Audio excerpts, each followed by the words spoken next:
Nós vamos passar para o Ministério da Palavra e eu estou, na verdade, iniciando hoje uma série de mensagens que, permitindo Deus, vamos continuar nos próximos domingos. Na verdade, eu vou dividir o assunto em 3 domingos e o tema da nossa série é pecados da língua. Você tem 30 segundos para se arrepender de ter vindo, levantar e ir embora. Depois disso nós vamos trancar as portas, ninguém sai antes de terminar a reunião. E eu quero convidar você a abrir, por gentileza, sua Bíblia no livro do profeta Isaías, no capítulo 6. Livro do profeta Isaías, capítulo 6. E nós vamos ler do versículo 1 até o versículo 7.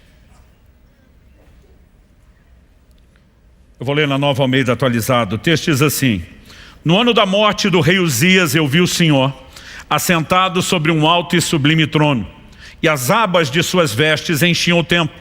Serafins estavam por cima dele. Cada um tinha 6 asas, com 2 cobria o rosto, com 2 cobria os pés, e com 2 voava. E clamavam uns para os outros, dizendo: Santo, Santo, Santo é o Senhor dos exércitos, toda a terra está cheia da sua glória. Os umbrais das portas se moveram com a voz do que clamava, e o templo se encheu de fumaça.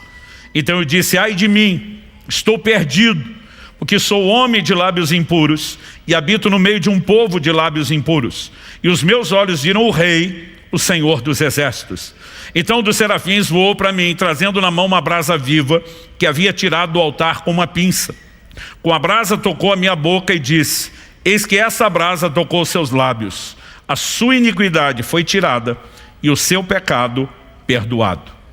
Eu quero tomar essa porção da palavra de Deus para abrir não apenas a série, mas cada uma das mensagens, porque Isaías tem uma experiência poderosa, gloriosa, impactante.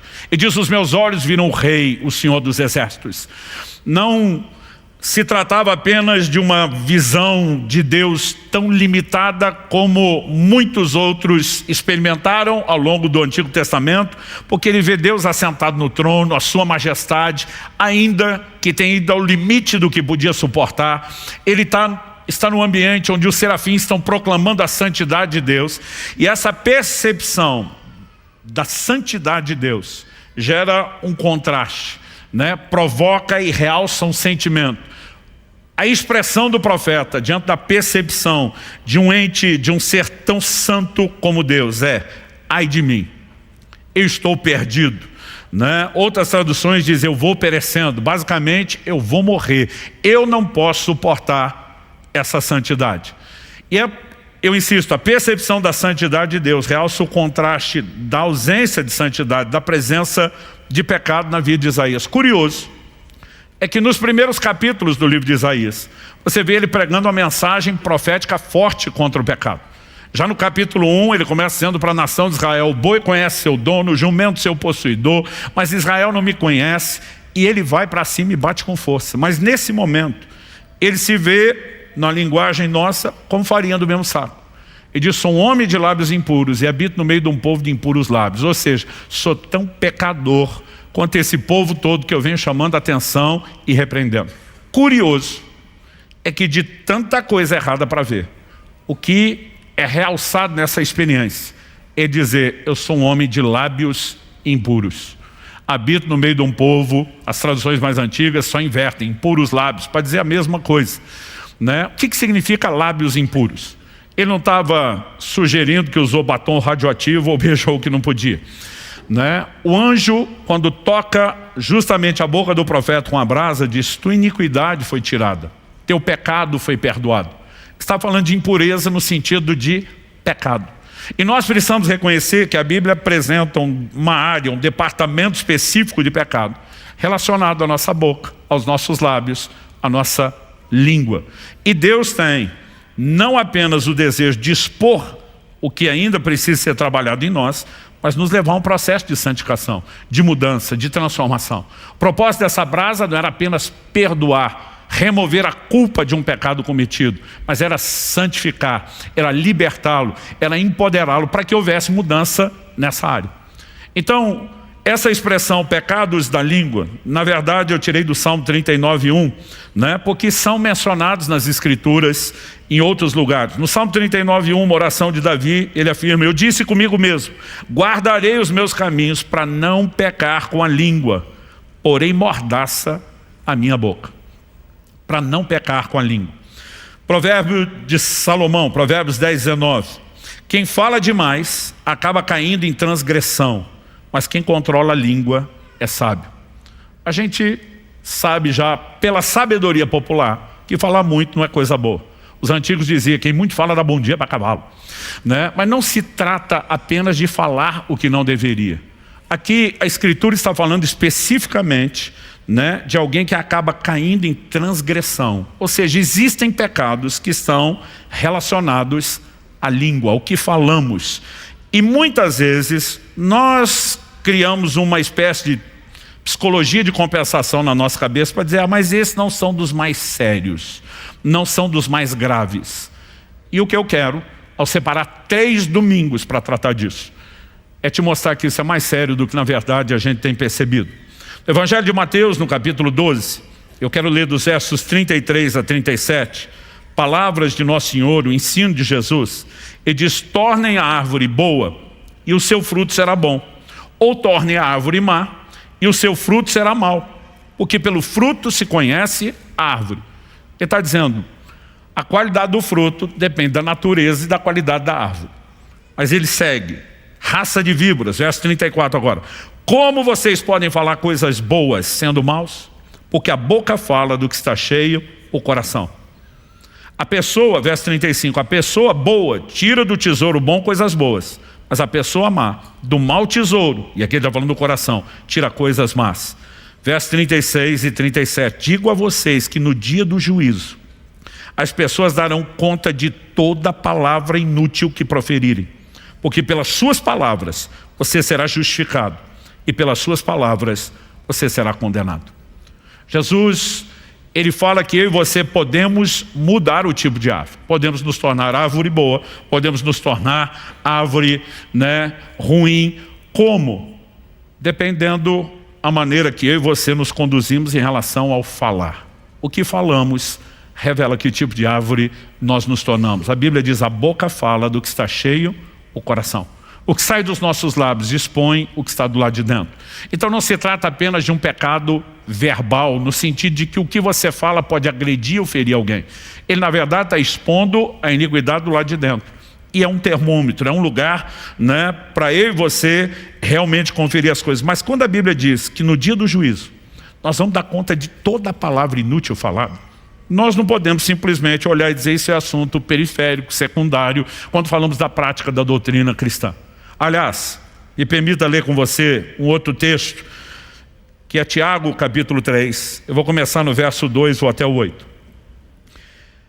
Porque todos tropeçamos em muitas coisas. Em primeiro lugar, todo mundo sem exceção, muitas áreas de tropeço. Nós, quando nos convertemos, tivemos uma experiência de santificação inicial. Deus remove a culpa, o peso, a condenação, a vergonha de pecados praticados. Mas isso não significa que eu e você fomos aperfeiçoados por inteiro. A gente deu uma boa melhorada, graças a Deus. Mas existe agora um processo que nós chamamos de santificação progressiva. O apóstolo Paulo diz em segunda, né, carta de Paulo aos Coríntios, no capítulo 7, no verso 1, sobre aperfeiçoar a santidade no temor do Senhor. Então agora seguimos sendo trabalhados por Deus, cooperando com Ele para que a gente mude. Até que chegue o bendito dia do ápice da redenção, com a volta de Jesus, a ressurreição dos mortos, onde a Bíblia diz que esse corpo será glorificado. Nossa carne será transformada, né? E eu e você vamos vivenciar então a obra final da santificação, que ela será completa com a erradicação do pecado, né, e da nossa carne. Até que esse dia chegue, precisamos da santificação progressiva e precisamos controlar essas áreas. E Tiago, ele aborda os cristãos que ainda não chegaram à perfeição, mas que almejam isso. Todos tropeçamos em muitas coisas, mas ele diz, se alguém não tropeça no falar, é um indivíduo perfeito, capaz de refrear também todo o corpo. Basicamente ele está dizendo, muitas áreas merecem a nossa atenção quando o assunto é evitar tropeço. Ele está dizendo, se você entender o quão sério e estratégico é a questão da fala, e conseguir ter vitória nessa área. Ele está dizendo que você vai vencer as demais áreas. Então nós não podemos simplesmente olhar para isso e dizer, não é sério, não é importante. Tiago continua e ele diz no verso 3, ora, se colocamos um freio na boca dos cavalos para que nos obedeçam, também lhes dirigimos o corpo inteiro. Observem igualmente, e vai usar outro exemplo, alegoria, os navios, que sendo tão grandes e impelidos por fortes ventos, são dirigidos por um pequeníssimo leme e levados para onde o piloto quer. Assim também a língua, igual freio na boca do cavalo, igual o leme do navio. A língua, pequeno órgão, se gaba de grandes coisas. Vejam como uma fagulha incendeia uma grande floresta. Você não precisa mais do que uma pequena fagulha para um grande incêndio. E depois de entrar com esse outro paralelo, ele vai dizer no verso 6, ora, a língua é um fogo, é um mundo de maldade. A língua está situada entre os membros do nosso corpo e contamina o corpo inteiro. E não só põe em chamas toda a carreira da existência humana, como também ela é mesmo posta em chamas pelo inferno. É isso mesmo que você ouviu. Pensa no lugar que o inferno quer inflamar, é a nossa língua. Pois toda espécie de animais, de aves, de répteis, seres marinhos, se doma e tem sido domada pelo gênero humano. Mas a língua, ninguém é capaz de domar. É mal incontido, cheio de veneno mortal. Ou seja, só existe uma forma de termos vitória sobre essa área. Nós não vamos conseguir isso por nós mesmos. Nós precisamos, como Isaías, nos submeter a um processo divino, sobrenatural, que começa em primeiro lugar com o entendimento de que esse assunto é sério e que precisa ser trabalhado e que sem recurso divino nós não vamos conseguir. Mas com a soma de tudo isso, eu e você podemos vencer os pecados da língua. E nesses 3 domingos eu quero desenvolver não só o quão séria é a questão da fala, parcelando isso, né, nas introduções, mas eu quero me concentrar em algumas áreas específicas que Deus tem me incomodado bastante falar com vocês. Hoje nós vamos falar basicamente sobre murmuração e insultos. Insulto é a palavra mais bonita para evitar falar xingamento, palavrão, né, a vulga boca suja. Domingo que vem, permitindo Deus, nós vamos falar sobre maledicência e fofoca. Se você achar mais bonito, mexerico. E no terceiro domingo, nós vamos mexer nas questões de mentira e algo relacionado tanto a ela como ao mexerico, que é calúnia. E eu creio que com isso nós vamos conseguir ter uma percepção da seriedade do assunto e de como nós precisamos trabalhar essas coisas na nossa resposta a Deus, de cooperar com Ele no processo de mudança e de santificação. Então vamos começar enfatizando o problema da murmuração antes de passar os insultos. Em primeiro lugar, em primeira carta de Paulo aos Coríntios, no capítulo 10, versos 10 e 11, nós temos uma ordenança, né? Não murmureis. É um imperativo, né? Nos chama a uma ação de não fazer algo, mas é uma ordem bíblica, né? A tradução que eu estou usando, a Nova Almeida, diz: não fiquem murmurando, como alguns deles murmuraram. Alguns deles está falando dos israelitas do Antigo Testamento. E foram destruídos pelo exterminador. Essas coisas aconteceram com eles para servir de exemplo. E foram escritas como advertência a nós, para que o fim dos tempos tenha chegado. A palavra murmurar significa reclamar. Basicamente, ela não é necessariamente um ataque como um xingamento, não é necessariamente maledicência, não entra necessariamente no elemento fofoca, não entra na calúnia, na mentira, mas é reclamação. Agora, quando você olha para aquela geração que saiu do Egito, rumo à terra prometida, talvez a queixa mais repetida de Deus seja bater em teclas como rebeldia e incredulidade, mas o assunto que sempre vem à tona é a tal da murmuração. E o texto está dizendo: não murmurem como alguns deles fizeram e foram exterminados. E na sequência ele vai dizer: o que aconteceu com eles é para servir de exemplo e advertência para mim e para você. Aliás, para que a gente possa entender o quão séria é a ordem de não murmurar, eu gostaria que a gente fosse para esse texto de 1 Coríntios 10. Eu acabei de ler o verso 10 e 11, mas na verdade eu queria te apresentar um contexto maior, lendo versículos anteriores e os posteriores ao que nós lemos. No verso 1, o apóstolo Paulo, que está escrevendo à igreja de Corinto, na Grécia, Eram gentios que se converteram, não eram judeus que viveram de acordo com as tradições da lei do Antigo Testamento, que tinham todo o conhecimento de quem eram os patriarcas, Abraão, Isaac, Jacó, por meio de quem, né, as promessas de Deus foram sendo feitas e o plano de redenção vai sendo apresentado e revelado de forma progressiva.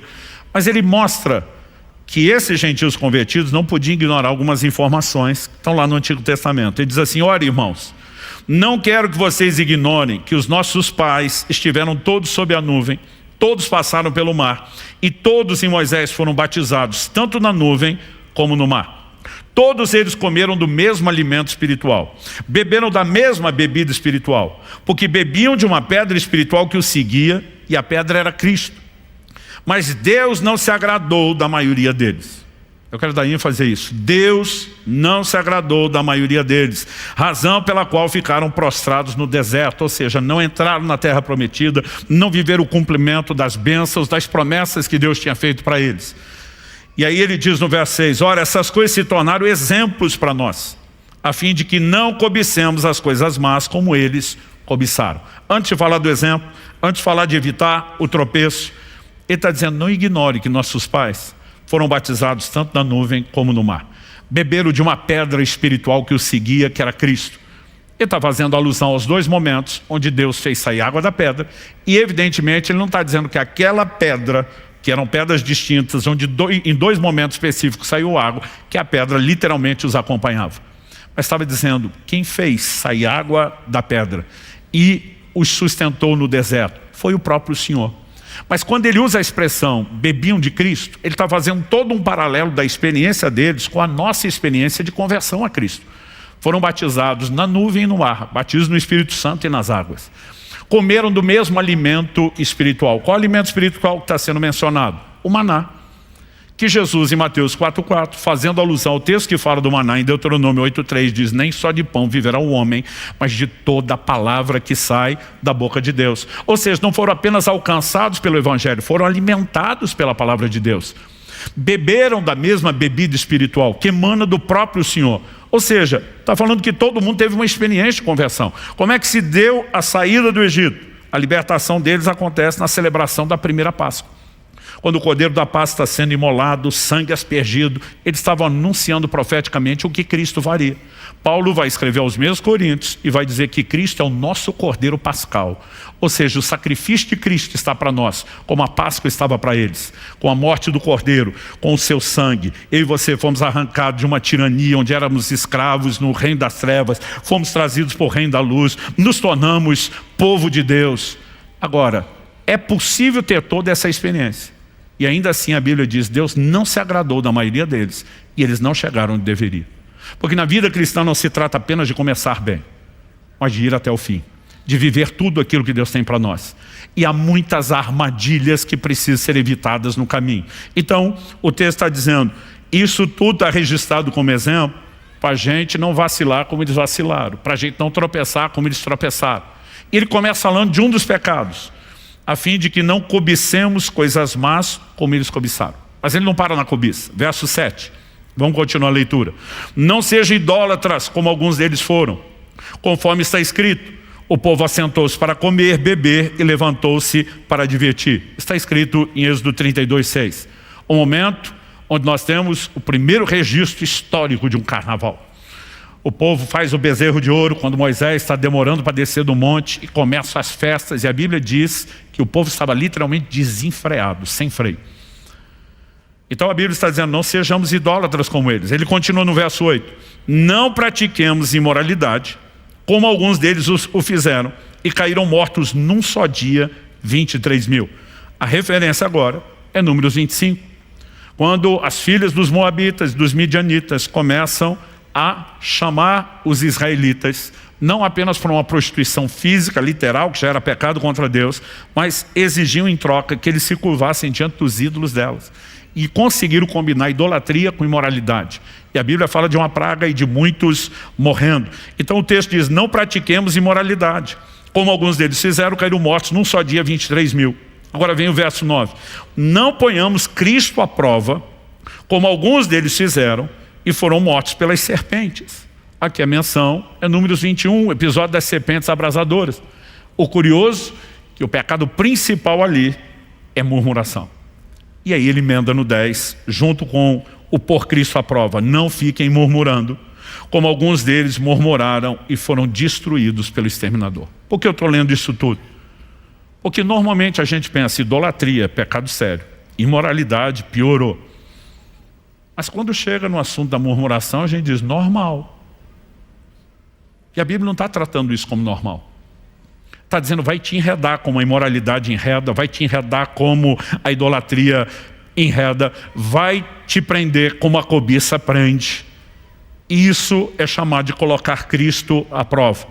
Então no verso 11 nós já lemos e diz, essas coisas aconteceram com eles para servir de exemplo, foram escritos para advertência a nós, para quem tem chegado os fins dos tempos. Dito isso, ele diz, por isso, aquele que pensa estar em pé, veja que não caia. Não caia na idolatria, não caia na cobiça, não caia na moralidade, não caia na murmuração. Verso 13, não sobreveio a vocês nenhuma tentação que não fosse humana, mas Deus é fiel, não permitirá que sejam tentados além do que podem suportar. Pelo contrário, juntamente com a tentação, proverá livramento para que vocês a possam suportar. Quando você olha o quadro completo, não dá para dizer, olhando para uma murmuração, que é algo normal, aceitável, tolerável. E a Bíblia está nos chamando a uma ação específica, dizer não entre nesse jogo. E nós precisamos entender que a ordem não murmureis é literalmente isso, é imperativo, é uma ordem que não é para ser desobedecida. Então quando alguém murmura, além de desobedecer uma ordem direta de Deus para não fazê-lo, ele está também afrontando diretamente uma outra ordem divina de que a gente deve fazer o oposto. O que é o oposto? Em 1 Tessalonicenses 5,18, a Bíblia diz, em tudo deem graças, porque essa é a vontade de Deus para vocês em Cristo Jesus. Efésios capítulo 5, verso 20, dando sempre graças por tudo a nosso Deus e Pai, em nome do nosso Senhor Jesus Cristo. O cristão é orientado a usar a sua boca para bendizer a Deus, em toda e qualquer situação. O apóstolo Paulo chega a dizer aos Filipenses, eu aprendi a viver contente em toda e qualquer situação. Ou seja, a gente não reclama, a gente não murmura, a gente bendiz, a gente agradece, a gente louva a Deus. E a murmuração, ela é o oposto.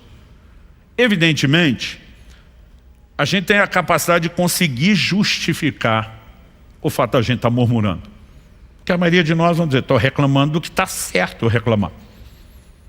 Atos capítulo 6, verso 1 diz assim, naqueles dias, aumentando o número dos discípulos, houve murmuração dos helenistas contra os hebreus, porque as viúvas deles estavam sendo esquecidas na distribuição diária. Pergunta é, as viúvas estavam mesmo sendo esquecidas? A resposta é sim. Os apóstolos se levantam com toda a congregação e dizem, temos um problema, temos que resolver o problema, temos que consertar o problema, e consertaram. Então, o problema era legítimo, ninguém inventou, ninguém simplesmente criou uma situação que não existia. A questão é como se lida com o problema. A Bíblia diz que a murmuração vem de um grupo específico, helenistas falando contra hebreus. A expressão helenista fala dos de cultura grega. Então, mesmo em Jerusalém, nós tínhamos alguns que tinham abraçado o judaísmo sem ser. E quando as viúvas estão sendo esquecidas por um motivo, a Bíblia diz que se multiplicou o número dos discípulos. Os apóstolos não davam conta de atender tantos milhares de convertidos. E nós precisamos entender que todo o crescimento gera desafios. Um dia desses alguém falou para mim, pastor, eu tenho saudade de quando nós começamos lá na Água Verde, um culto só, e dava para pegar na sua mão. Eu falo, eu tenho boas lembranças, mas não quero voltar para aquilo. Hoje nós estamos alcançando muitos milhares de pessoas, e eu estou feliz com mais gente sendo alcançado. Agora, não espere que eu pegue na sua mão. Um dia como esse, de 5 cultos, alguém falou, pastor, o senhor termina a pregar e já sai. Eu falei, queria você pregando 5 cultos para ver o que é. Então, assim, existem mudanças que são necessárias. Mas se você não sabe muitas vezes como apresentar, você pode gerar certas insatisfações. Então, de vez em quando, você tem que estar explicando, programando. E os apóstolos vão fazer isso. Mas o povo está reclamando, não está olhando para o problema que foi gerado pelo crescimento, que é um bom motivo. Eles estão dizendo, se fosse as viúvas dos hebreus, estava sendo atendido. Porque o problema não é muita gente. O problema é que tem lá a nata, a turma do departamento VIP, esses são atendidos, nós somos... E aí começa uma distorção de qual é o motivo do problema. Porque é a suposição da cabeça deles. Não é o que a Bíblia diz que era o problema. O problema era real. Mas a maneira como eles estão reclamando já começa a semear intriga, divisão, discórdia, e a coisa acaba indo para outro lado. Ou seja, a maioria de nós, quando está reclamando, a gente costuma pensar, estou no direito de fazer. E eu sempre digo às pessoas, existem formas corretas de fazer isso. Né? É você simplesmente dirigir aos líderes, olha, nós temos um problema, não sei se vocês estão vendo da mesma forma, quais são as possíveis soluções? É bem mais fácil do que só ficar presumindo e falando. Não importa se estão falando da igreja, estamos falando dentro da sua família, do seu trabalho, em qualquer lugar. Agora, nós também podemos, às vezes, estar fazendo a coisa certa do jeito errado. 1 de Pedro, capítulo 4, verso 9. Sejam mutuamente hospitaleiros. A hospitalidade é largamente trabalhada na Bíblia. Mas ele diz sem murmuração. Hospitalidade é coisa boa. Mas a gente pode fazer reclamando. Tudo bem eu receber os irmãos em casa, mas eles precisam ser tão sem noção. Tudo bem eu cozinhar para esse povo, mas precisa comer como se fosse uma nuvem de gafanhoto. Tudo bem abrir minha casa, receber a célula, mas esses pais não podiam ensinar melhor os filhos a não ficar quebrando as coisas dos outros. E aí nós começamos a fazer a coisa certa do jeito errado. E a Bíblia está dizendo, você vai ser hospitaleiro sem murmuração. Não estraga a coisa boa que você fez reclamando de tudo aquilo que você está fazendo, ainda que seja algo bom. Quem está arrependido de ter vindo? Não, estou brincando, vamos continuar. Em Êxodo, no capítulo 16, a gente tem um retrato de Deus falando do comportamento do povo, que mostra que murmurar contra pessoas, reclamar até mesmo das circunstâncias, não necessariamente dirigindo alguém, é murmurar contra Deus. Pelo menos a perspectiva que Deus tem do seu povo, que deveria entender o cuidado do governo dele em toda e qualquer situação. Êxodo 16, de 6 a 8 diz: Então Moisés e Arão disseram a todos os filhos de Israel: Hoje à tarde vocês saberão que foi o Senhor quem os tirou da terra do Egito, e pela manhã vocês verão a glória do Senhor, porque Ele ouviu as murmurações de vocês contra o Senhor. Pois quem somos nós para que vocês fiquem murmurando contra nós? Ele disse, vocês acham que estão falando da gente, mas nós estamos aqui como enviado dele, falando as palavras dele, fazendo as coisas que ele mandou. Então não é contra a gente, vocês estão murmurando. Moisés continuou: Isso acontecerá quando o Senhor à tarde lhes der carne para comer e pela manhã pão à vontade. É o momento onde você tem o surgimento do maná na história bíblica. Porque o Senhor ouviu as murmurações com que vocês se queixam contra Ele. Ele repete, pois quem somos nós? Vocês não estão murmurando contra nós, mas contra o Senhor. Quando o filho está reclamando dos pais, quando marido e mulher estão queixando um do outro, quando o empregado está reclamando de patrão, normalmente nós achamos que estamos murmurando só contra pessoas. Mas o Deus que nos mandou dar graça, que nos mandou bem dizer, em vez de reclamar, Ele disse, seu problema comigo, não é só com os outros. Números 16, de 41 a 45. A Bíblia diz, mas no dia seguinte toda a congregação dos filhos de Israel murmurou contra Moisés e contra Arão. Nós tivemos o relato no mesmo capítulo 16 da rebelião de Coré, Datã e Abirão. O juízo de Deus se manifesta sobre eles. E mesmo Deus deixando claro como lidou com tudo aquilo, a Bíblia diz que o povo murmura contra Moisés e Arão, dizendo, vocês mataram o povo do Senhor. A Bíblia diz que quando o povo se ajuntou contra Moisés e Arão, eles se viraram para a tenda do encontro. E eis que a nuvem a cobriu e a glória do Senhor apareceu. Moisés e Arão foram para a frente da tenda do encontro. Então o Senhor falou a Moisés dizendo, saiam do meio dessa congregação e eu a consumirei no momento. A gente não pode achar que murmuração não atrai ira, não atrai juízo divino. Então eles se prostraram sobre o seu rosto. A Bíblia vai descrever aqui todo um gesto de intercessão. O Arão, que junto com a sua irmã Miriam, lá em Números 12, alguns capítulos antes, foi tratar com Moisés e aprendeu a lição. Ele é o primeiro a pegar o incensário, numa atitude de intercessão, sai clamando pelo povo. Os versos 49 e 50 diz assim, os que morreram daquela praga foram 14.700, fora os que morreram por causa de Corá. Arão voltou para junto de Moisés, à porta da tenda do encontro, e cessou a praga. O homem que tinha errado na mesma área e aprendeu a lição, foi correr, ser o primeiro a interceder pelo povo, suplicar misericórdia a Deus. E quando você vê o quanto, não só ao longo do Antigo Testamento, mas no Novo, Deus vai mexendo nesses pecados, nós não podemos olhar para isso e dizer que é algo sem importância. Além de apresentar o problema da murmuração, eu quero destacar aqui na sequência as consequências. A gente leu primeiro aos Coríntios 10:10, não fiquem murmurando, como alguns deles murmuraram e foram destruídos pelo exterminador. Outras traduções falam, né, o destruidor. Algo que você precisamos entender é que se evitamos murmuração e entramos no terreno que Deus nos chamou, que é falar bem, expressar gratidão, é se manter louvando a Deus, nós vamos adentrar um cenário de bênçãos. Você lembra de Atos 16? Paulo e Silas, na cidade de Filipos, são presos, passam por um julgamento sumário, se é que dá para chamar de julgamento, não tiveram seus direitos de cidadãos romanos, pelo menos Paulo respeitado, foram açoitados publicamente, foram presos. Eu imagino que muitos de nós, no lugar deles, já estaria se queixando com Deus. É assim que o Senhor retribui quem se dispõe a pregar o Evangelho? Esse é o retorno que nós temos de largar tudo para trás e proclamar o reino de Deus? Eu fico imaginando que alguns de nós poderíamos estar nos queixando para Deus. Se é desse jeito, estou fora, prefiro não continuar. Certamente alguns iam ameaçar Deus dizendo, não dou mais o dízimo, né? Sempre tem crente que imagina que isso vai fazer alguma diferença na hora dele aterrorizar Deus. Mas o que os dois fizeram foi completamente diferente. A Bíblia diz perto da meia-noite. E naquela época, meia-noite tinha esse significado. Era metade da noite mesmo, ninguém estava acordado dessa hora. Se dormia cedo, porque escurecia cedo, se levantava cedo, ainda escuro. A Bíblia diz lá pela meia-noite, Paulo e Silas não dormem, não deixam ninguém dormir. A Bíblia diz que os dois oravam e cantavam louvores.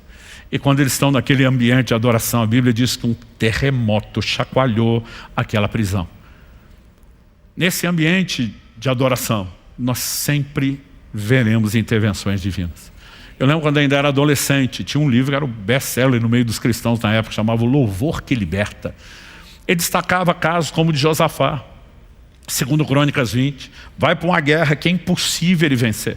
Vai debaixo de palavra de Deus, confiando em Deus. Em vez de botar o exército armado à frente, ele bota um coro de levitas, proclamando o Senhor é bom, sua bondade dura para sempre. E o povo junto, louvando e adorando. Deus diz, nessa batalha vocês não vão lutar. E não fizeram nada. Deus diz para eles, fiquem parados, vejam o livramento do Senhor. E eles vão só louvando. Ninguém precisou usar arma. Confusão no arraial do inimigo, Deus simplesmente resolveu o problema. Quando eu e você aprendemos a bem dizer, nós vamos ver terremotos, nós vamos ver circunstâncias mudadas, nós vamos ver porta de cadeia, de prisão, de tentar nos colocar aberta, porque há uma ação de Deus. Agora, quando alguém murmura, além de não ter a bênção da intervenção, o que ele vai viver é o oposto. Pereceram, foram destruídos pelo exterminador. Quando a Bíblia diz, não deis lugar ao diabo, lá em Efésios 4, não está dizendo que um crente pode acordar de manhã, tomado por um momento de sanidade, preencher um formulário, venho por meio desse, autorizar o miserável do Satanás a fazer uma devassa na minha vida. O que significa dar lugar ao diabo? Quando quebramos princípios, e normalmente isso acontece pecando, nós quebramos certas barreiras de proteção. E aí, além de não ter a boa intervenção de Deus, nós nos expomos a péssimas ações malignas que possa ter lugar contra a minha e a sua vida. Então, eu nunca conheci, vou completar esse ano 32 anos de pastorado, nunca conheci um crente que murmurasse, que andasse na plenitude da bênção de Deus. Normalmente, é o tipo de gente que você olha e fala, morreu no deserto, nunca chegou em Canaã, não vive o melhor de Deus. É impossível ele viver a plenitude das bênçãos e está sempre se expondo, né, a enormes revés desnecessários. Você olha e fala, cara, está exposto à ação do reino espiritual, infelizmente não o de Deus. Então, se o louvor traz intervenção divina, a murmuração nos leva no caminho oposto e nos rouba bênçãos. Então deixa eu te apresentar o episódio de Números 14. Eu li antes Números 16. Números 14 é quando eles chegam no limiar da terra prometida. Depois de séculos de promessa, finalmente eles estão diante da terra, é hora de entrar. Mas 12 espias foram enviados, um representante de cada tribo de Israel. Desses 12, 10 voltam com um relatório ruim. Diz, a terra até é boa, mas tem gigante, não é para nós, Deus está de brincadeira, botou o doce na boca da criança para tirar. E eles desanimam o coração do povo. 2 deles, Josué e Caleb, ficam firmes, mas os 10 derreteram o coração do povo. Preste atenção, a Bíblia diz que a fé vem por ouvir. E ouvir a coisa certa, a palavra de Deus. Mas deixa eu te dizer algo, a incredulidade também vem por ouvir. Mas normalmente é aquilo que é errado, aquilo que é contrário à palavra de Deus. Então cuidado quem que você costuma dar ouvidos, porque isso pode afetar completamente seu destino. A Bíblia diz, Números 14, 26 e 27, Depois o Senhor disse a Moisés e Arão: até quando vou aguentar essa má congregação que murmura contra mim? Tenho ouvido as murmurações que os filhos de Israel proferem contra mim. Não, nós estamos falando da terra. A terra que Deus prometeu, a terra que Deus não vai dar para a gente. É lógico que eles estão falando contra o Senhor. Diga-lhes: tão certo como eu vivo, diz o Senhor, vou tratar vocês de acordo com o que falaram aos meus ouvidos. Esse é o momento que Deus vai falar para aquela geração que Ele tirou do Egito. Ele diz: todo mundo à minha volta, no limiar, na divisa da terra, era entrar e possuir. Deus diz: volta para o deserto de onde vocês vieram. Para cada um dos 40 dias que os espias ficaram olhando a terra, para cada dia 1 ano, 40 anos vocês vão perambular no deserto, até que essa geração inteira morra sem entrar na terra prometida. Os filhos de vocês vão entrar, vocês não vão. Hebreus 3,19 simplifica isso e diz: vemos que não puderam entrar por causa da incredulidade. É isso que a Bíblia chama de murmuração. Porque em vez dela se apoiar na palavra de Deus e lutar por um posicionamento de fé, pelo que Deus falou, é sempre uma reclamação. Ele não vai fazer o que falou, ele não estava levando a sério, ele não tem o poder de fazer isso. E aí o que eu e você precisamos entender? Que o que nós vamos experimentar na nossa caminhada não é só a vontade de Deus porque Ele quer. Quando Deus nos faz promessa, e Ele diz para o povo: eu vou levar vocês à terra prometida, Ele sinalizou a vontade, era a intenção dele. Mas quando não existe correspondência, Deus não pode terminar o processo. Você vai ver algumas vezes Jesus dizendo às pessoas: seja feito conforme a sua fé. Ele não estava dizendo o meu poder, a minha vontade. É lógico que o poder e a vontade dele serão acionados pela fé, mas ele está dizendo o que determina o que você vai experimentar, o que você crê. Aí Deus diz: vocês só murmuram e reclamam, eu vou dar a vocês exatamente o que vocês estão falando. Então vocês vão viver exatamente o que passaram a murmurar. Não conheço um crente que vive de murmuração e reclamação, que não viva debaixo dessa sentença, e ele experimenta exatamente aquilo que ele vive murmurando e reclamando. Nós precisamos entender isso. Salmo 106, fazendo uma releitura de Números 14, versos 24 a 27, Salmo 106 diz: também desprezaram a terra aprazível, está falando da terra prometida, não deram crédito à palavra de Deus, pelo contrário, murmuraram em suas tendas e não ouviram a voz do Senhor. Então lhe jurou de mão erguida que os havia de arrasar no deserto, e também espalharia entre as nações sua descendência e os dispersaria por outras terras. Eu digo: vou dar exatamente a vocês o que vocês estão falando. As consequências da murmuração não são apenas as circunstâncias ruins. Ela afeta a essência do propósito que Deus tem para mim e para você, seus filhos, povo dele. Filipenses capítulo 2, 14 e 15. Façam tudo sem murmurações nem discussões. Para que? Agora vem indicativo de propósito.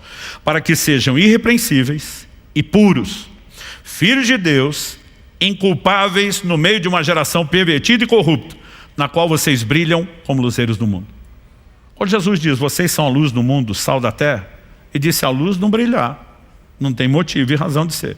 Se o sal se tornar insípido e perder o poder de salgar, não tem razão de ser. Ele diz: então, cumpra o papel que vocês têm. Se você temos que ser luz e brilharmos no meio de uma geração pervertida, corrompida, nós precisamos entender que a murmuração nos tira desse lugar. Com murmuração nós não seremos irrepreensíveis, com murmuração nós não seremos puros, com murmuração nós não seremos inculpáveis e nem representaremos a natureza do Pai carregamos para ser chamados de filhos de Deus. Pausa dramática para você pensar. Nós não podemos olhar para isso e dizer: é uma coisa qualquer. Então, quando a gente pensa nessas consequências associadas a todas as ordenanças de Deus, não dá para dizer que não é sério. Não dá para tratar de outra forma que não seja pecado. E pecado só se trata de uma forma: arrependimento, e se busca de Deus não apenas perdão, mas santificação. E ainda tem brasa no altar, a minha e a sua disposição, para tocar as nossas vidas. Você pode dizer amém? Mas me permita terminar falando agora da questão dos insultos. Em Efésios, no capítulo 4, no verso 29, a Bíblia diz: não saia da boca de vocês nenhuma, se puder repita comigo, nenhuma. Ou seja, nem uma sequer, nenhuma palavra suja, mas unicamente a que for boa para a edificação, conforme a necessidade, e assim transmita graça aos que ouvem. Efésios 4, 29. As traduções mais antigas, as mais clássicas, chamadas tradução por literalidade não equivalentes, elas usam a expressão: não sai da vossa boca nenhuma palavra torpe. A palavra ali traduzida torpe, na minha versão suja, no original grego, de acordo com os léxicos, é a palavra sapros, significa apodrecido, podre, corrompido por alguém não mais próprio para o uso, gasto, de qualidade pobre, ruim, impróprio para o uso, sem valor.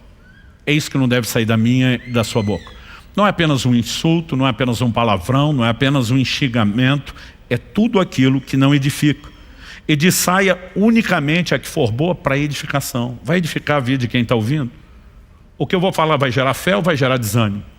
Vai inspirar ou vai derrubar a pessoa? Vai encorajar ou vai desanimar? Né? Então, nós precisamos entender, a Bíblia diz: conforme a necessidade, e assim transmita graça aos que ouvem. Se não vai comunicar a graça, não deveria ser falado. Isso vai envolver todas as coisas, inclusive aquilo que eu e você, quando falamos de palavra suja, precisamos ter em mente, que é o tipo de palavreado que usamos. Em Efésios, na mesma carta de Paulo aos Efésios, na sequência, no capítulo 5, eu quero ler dos versos 3 a 5. A orientação bíblica é clara sobre qual é a linguagem que convém aos santos, ao povo de Deus. E diz assim, que a imoralidade sexual e toda impureza ou avareza não sejam nem sequer mencionadas entre vocês, como convém a santos. Ele não está falando de praticar imoralidade, impureza ou avareza. Ele está falando de falar coisas relacionadas à imoralidade, impureza e avareza. Isso significa que nós já temos a resposta a uma pergunta. Na vida de alguém que se converteu e encontrou a Cristo, as mesmas piadas sujas de antigamente deveriam estar sendo contadas? A resposta é não. O mesmo linguajar de baixo calão que muitos de nós crescemos falando com a maior naturalidade deveria estar sendo falado, não convém a santos. Isso tinha a ver com o velho homem, mas não com o novo homem. Vamos continuar a leitura. Depois de dizer, não sejam nem sequer mencionados entre vocês como convém a santos, ele diz, não usem linguagem grosseira, não digam coisas tolas nem indecentes, pois isso não convém. Pelo contrário, digam palavras de ação de graças. Fiquem sabendo isso. Nenhuma pessoa imoral, impura ou avarenta, porque avareza é idolatria, tem herança no reino de Cristo e de Deus. Você lembra que ele toca nesses assuntos de imoralidade, impureza e avareza, para dizer não é para falar. E agora ele diz, porque essas pessoas não têm lugar no reino de Deus. Se você seguir a lógica que ele está construindo, ele está dizendo, o problema não é só quem pratica a imoralidade, idolatria e avareza. Até um linguajar que reflete isso, já está nos sabotando. Então assim, não dá para simplesmente se converter e acreditar que dá para viver sem filtro. Colossenses capítulo 3, de 8 a 10. Agora, porém, abandonem igualmente todas essas coisas. Ira, indignação, maldade, blasfêmia, aqui entram xingamentos, linguagem obscena no falar. Essa expressão traduzida linguagem obscena no falar, do grego aiskrologia, significa palavra suja, discurso obsceno ou baixo. Né? Palavrão, traduzindo. Não mintam uns aos outros. Esse é um outro pecado da língua mentira que nós vamos tratar em outra mensagem. Uma vez que vocês se despiram da velha natureza com as suas práticas e se revestiram da nova natureza, que se renova para o pleno conhecimento, segundo a imagem daquele que o criou.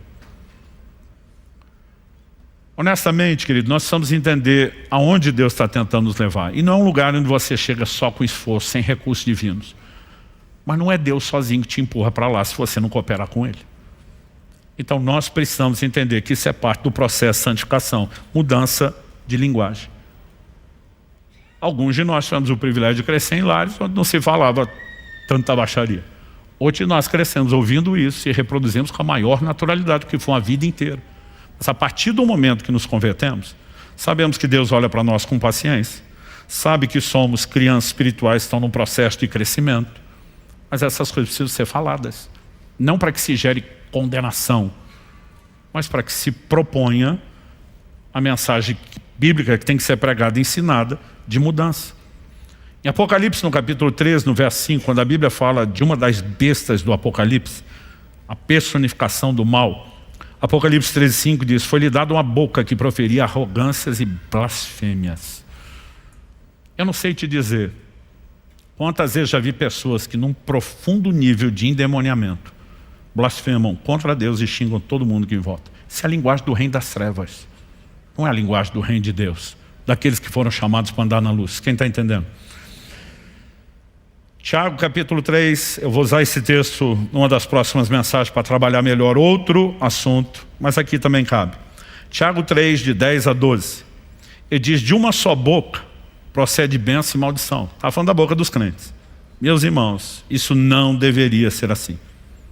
Repita comigo: isso não deveria ser assim. Ele pergunta: por acaso pode a fonte jorrar do mesmo lugar água doce e água amarga? A pergunta é retórica, para todo mundo responder que não. Meus irmãos, será que a figueira pode produzir azeitonas ou a videira figos? Assim também, uma fonte de água salgada não pode dar água doce. Ou você está com água amarga, salgada ou doce. E a Bíblia diz que nós precisamos ser a fonte correta.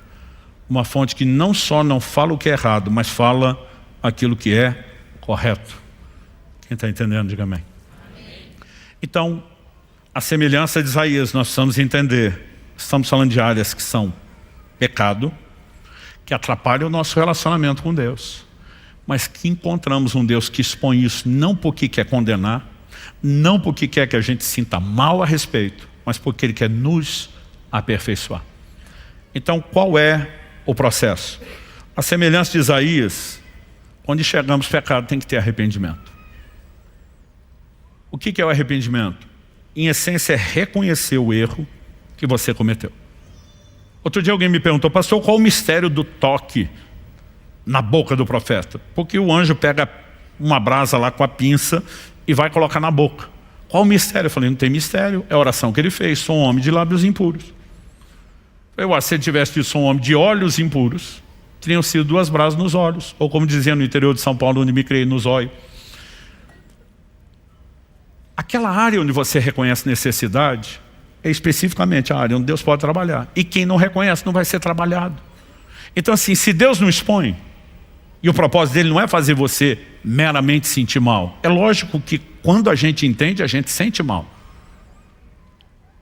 Mas a ideia é que a partir do reconhecimento a gente se expõe a um processo de mudança. Em Marcos 2, de 15 a 17, Jesus diz assim: os sãos não precisam de médico, e sim os doentes.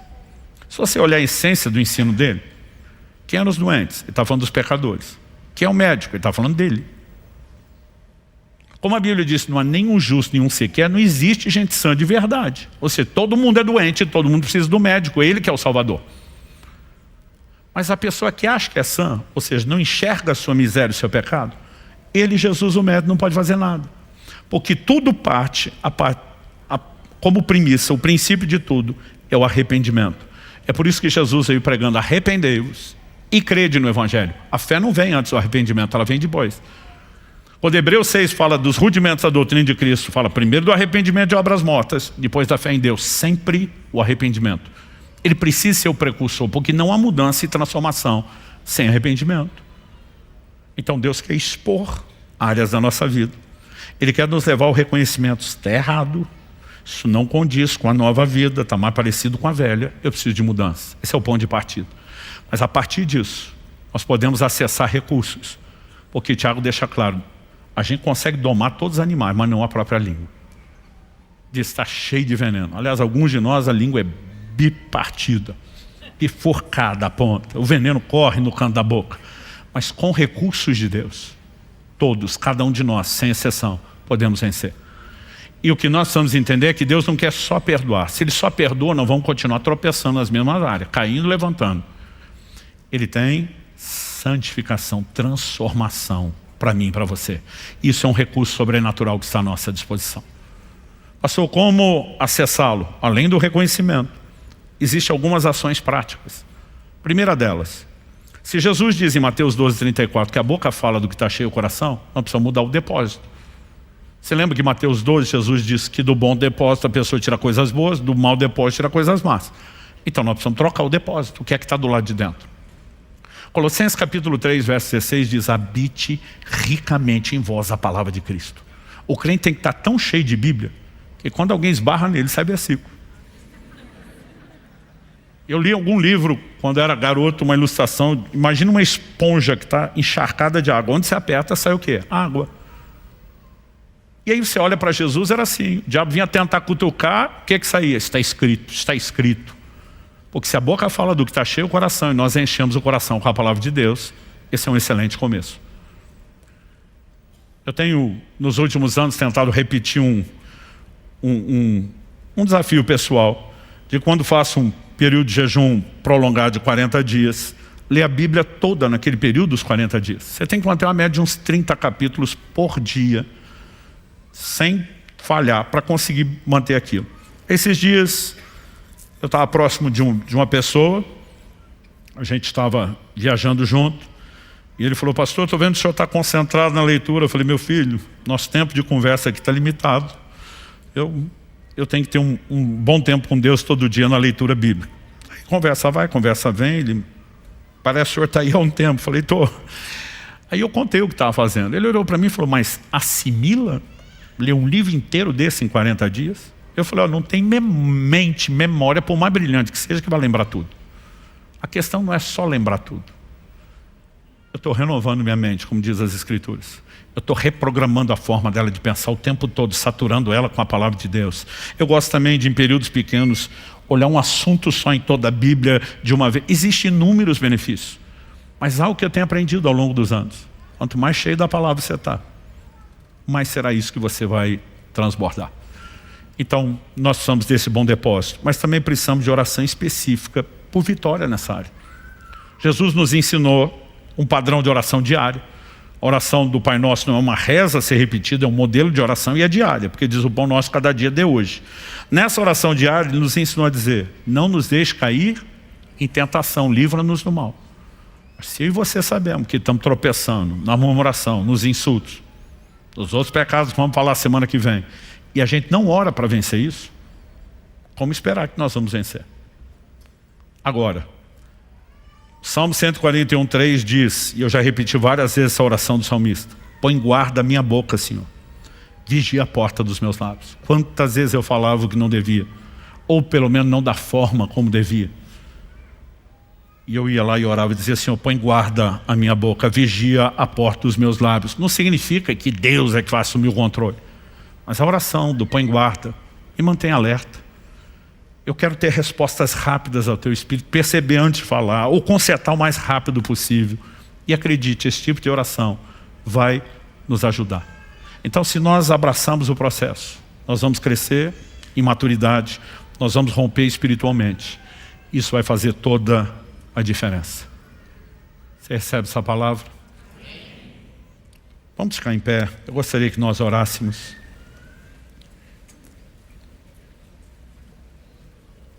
Como eu disse antes, cada domingo nós vamos ter começo, meio e fim. Se alguém não conseguir estar todo, vai entender aquilo que está ouvindo a cada domingo, mas com a soma, não só de assuntos, áreas de tropeço diferentes, como também ensinando sobre a seriedade do que falamos. Eu acredito que nós podemos ter mais do que informação. Quanto mais nós somos expostos à própria palavra. A Bíblia nos diz no livro de Tiago, no capítulo 1, que aquele que ouve a palavra é como quem está diante de um espelho. Ela tanto expõe a realidade do que nós somos em Cristo, como também expõe aquilo que precisa ser mudado em nós. E Deus quer trazer isso à tona. Repito o que eu falei antes. Não para que ninguém saia debaixo de culpa ou condenação, mas estimulado, encorajado sobrenaturalmente a mudar, a viver a transformação. E Deus tem transformação para cada área das nossas vidas. E se vimos que isso é tão sério como apresentamos, não dá para simplesmente ignorar e dizer: a gente não precisa tocar nisso. Que Deus gerou no meu coração, orando, esse tempo de oração, intercessão, né, em favor da igreja. Sábado que vem eu estou terminando um desses períodos de jejum. Honestamente, eu estava esperando assim, vim com aquela série de mensagens de avivamento, vamos incendiar todo mundo. E o Senhor diz: ajuda eles num ponto crítico. Eu tenho sido muito trabalhado ao longo dos anos por Deus nessas áreas e ainda estou sendo. E de repente, Deus começou a me gerar uma consciência do quão estratégica é essa área. Deus, quando enche alguém do Espírito Santo, uma das primeiras coisas que Ele quer controlar, fala. Desde o Antigo Testamento, a profecia é: derramarei do meu Espírito sobre toda a carne e profetizarão. A Bíblia diz que todos foram cheios do Espírito, começaram a falar em línguas. Ao longo de toda a Escritura, ser cheio e falar mostra que Deus quer assumir o controle dessa área. Mas o diabo também, porque a Bíblia diz que a língua é inflamada pelo inferno. Pensa no ponto estratégico da nossa vida, que os dois reinos, de Deus e das trevas, estão lutando. E tudo que Deus está pedindo é: pare de se expor ao reino das trevas e deixe assumir o controle. Eu não estou dizendo que só ter a experiência de falar em língua resolveu o seu problema da língua. Na igreja seria uma maravilha.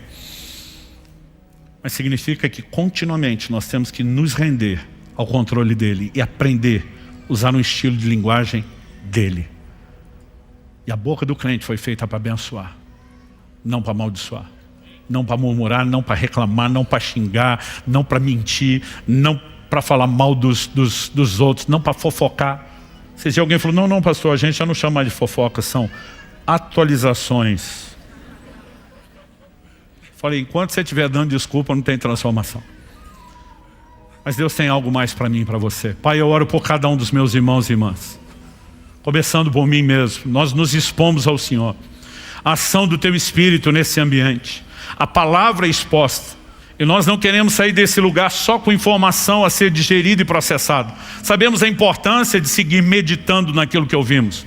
Mas muito mais do que processar apenas no nível humano, racional. Deus, nós oramos por entendimento espiritual, pela aplicação prática do Teu Espírito. Nós oramos por aquele algo mais, pelo toque dos céus, que nos leva a uma consciência como a que houve em Isaías, de reconhecer que há pecados na nossa língua, que os nossos lábios precisam não só de perdão, mas de santificação.